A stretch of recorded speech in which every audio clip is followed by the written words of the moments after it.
উচ্চ মাধ্যমিকের সমস্ত ছাত্রছাত্রীগণ আশা করছি তোমরা সকলেই ইতিহাস পরীক্ষার জন্য অত্যন্ত ভালোভাবে প্রস্তুত হয়ে রয়েছো। তবে এখনও যারা বুঝে উঠতে পারছো না যে ইতিহাস পরীক্ষার জন্য কোন কোন প্রশ্নগুলি অত্যন্ত গুরুত্বপূর্ণ, অথবা যাদের পাশ করা নিয়ে এখনও চিন্তা রয়েছে, তাদের জন্য আমি ইতিহাস বিষয় থেকে বেশ কয়েকটি গুরুত্বপূর্ণ প্রশ্ন নিয়ে এসেছি, যেগুলি পড়ে গেলে তোমাদের পাশ করা নিয়ে কোনো রকম তো চিন্তা করতেই হবে না, এমনকি তোমরা ইতিহাস বিষয়ে অত্যন্ত ভালো নাম্বার নিয়ে উত্তীর্ণ হবে। তাহলে এসো এবার আমরা ওই প্রশ্নগুলি একে একে দেখে নিই।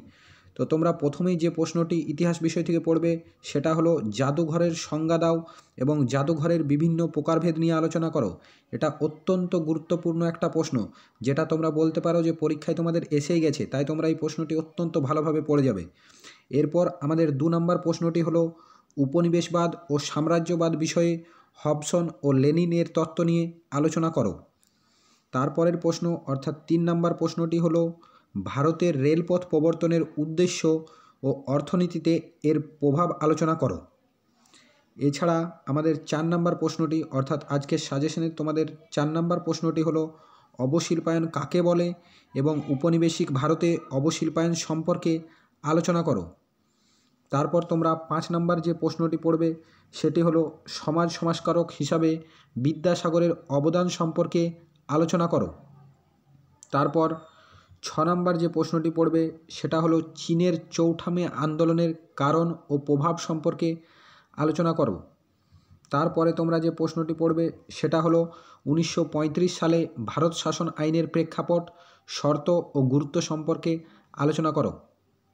এখানে তোমাদেরকে একটা কথা বলে রাখি, তোমরা যারা সারা বছর ধরে অত্যন্ত গুরুত্ব সহকারে পড়াশোনা করেছো তারা তো আমি যে 10টি প্রশ্ন সাজেশন সহকারে তোমাদের দিয়েছি ইতিহাস বিষয়ের জন্য সেগুলি তো পড়বেই। এছাড়াও তোমরা যে প্রশ্নগুলি আগে পড়েছো সেগুলিও কিন্তু একবার করে দেখে যাবে, কারণ তোমাদের আসল লক্ষ্য হচ্ছে পরীক্ষায় খুব ভালো ভালো নাম্বার তোলা।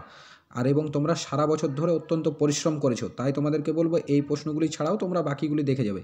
কিন্তু যারা সারা বছর ধরে ভালোভাবে প্রস্তুতি নিতে পারোনি বা পড়া হয়ে ওঠেনি তাদেরকে বলবো তোমরা এই 10টি প্রশ্ন অত্যন্ত গুরুত্ব সহকারে দেখে যাও, তাহলে তোমাদেরকে পাশ করা নিয়ে আর কোনো রকমের চিন্তা করতে হবে না। মাত্র এই 10টি প্রশ্নই অত্যন্ত ভালোভাবে দেখে যাবে।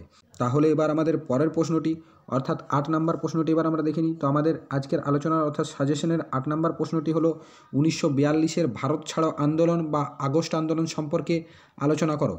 তার পরের প্রশ্ন অর্থাৎ 9 নম্বর প্রশ্নটি হলো স্বাধীন ভারতের প্রথম 3টি পঞ্চবার্ষিকী পরিকল্পনার লক্ষ্য ও গুরুত্ব নিয়ে আলোচনা করো।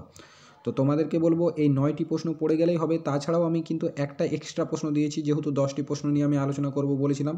তো 10 নম্বর প্রশ্নটি তোমরা পড়ে যাবে একটু, কিন্তু আমি বলবো 9টি প্রশ্ন দেখে নিলেই হবে। তো 10 নম্বর যে প্রশ্নটি রয়েছে সেটি হলো উপনিবেশবাদ বলতে কী বোঝো এবং উপনিবেশবাদের সঙ্গে সাম্রাজ্যবাদের সম্পর্ক নিয়ে আলোচনা করো। তো এই যে আমি 10টি প্রশ্ন নিয়ে আলোচনা করলাম এগুলি অত্যন্ত গুরুত্বপূর্ণ প্রশ্ন, এগুলি কিন্তু পরীক্ষায় আসবেই আসবে, তাই তোমরা এগুলিকে অত্যন্ত ভালোভাবে পড়ে যাবে। তাহলে আজকে এতটাই। ভিডিওটি ভালো লাগলে অবশ্যই একটা লাইক ও কমেন্ট করবে এবং চ্যানেলটিকে সাবস্ক্রাইব করতে ভুলবে না। এছাড়াও অন্যান্য সাবজেক্টের সাজেশন ভিডিওগুলি পেতে বেল আইকনটি প্রেস করতে ভুলবে না। ধন্যবাদ।